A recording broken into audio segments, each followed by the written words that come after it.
আজকে সারা দিনটা ধরেই বৃষ্টি হচ্ছে, কিন্তু সারাদিন বলাটাই ভুল হবে। কারণ আজকে তো সারাদিন হয়েছে, কিন্তু কাল থেকেও হচ্ছে, পরশুদিন থেকেও হচ্ছে, কিন্তু আজকে অনেকটাই। কারণ আজকে অনেক বৃষ্টি হয়েছে।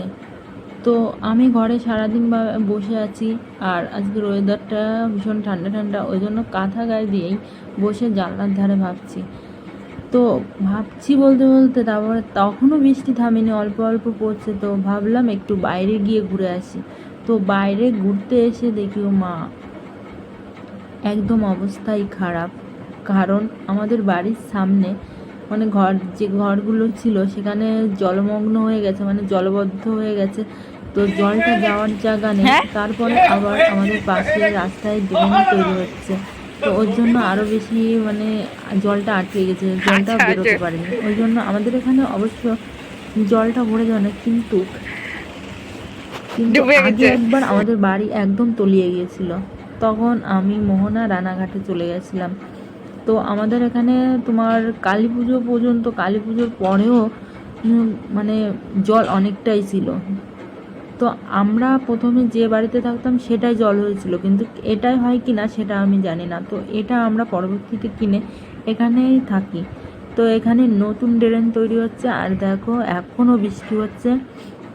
তো আমার একটা কাকা আসছিল, তা বলছে দেখো দেখো ভিডিও করছে, ছবি তুলছে। তো আমি আবার ইয়ার্কি করছিলাম।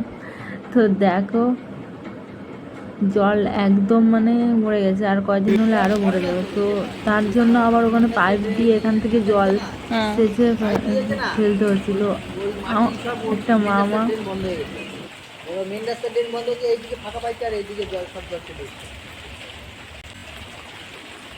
এরকম বৃষ্টি হলে 2-3 দিন যাবে না তলায়।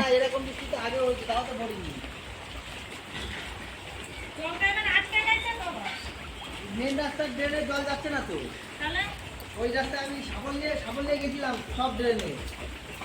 দেখি ওই যে আমাদের বাসতলার ওই দিকে যে রাস্তা গুলছে না, ওই রাস্তার ওই মাটি ধুয়ে ধুয়ে সব ওই ড্রেনে নামছে, ড্রেন জামা হয়ে গেছে, এখন সব এই ড্রেন যাচ্ছে।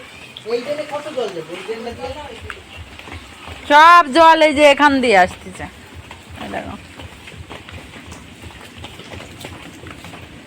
আমি গেছিলাম, আমি ভাবছি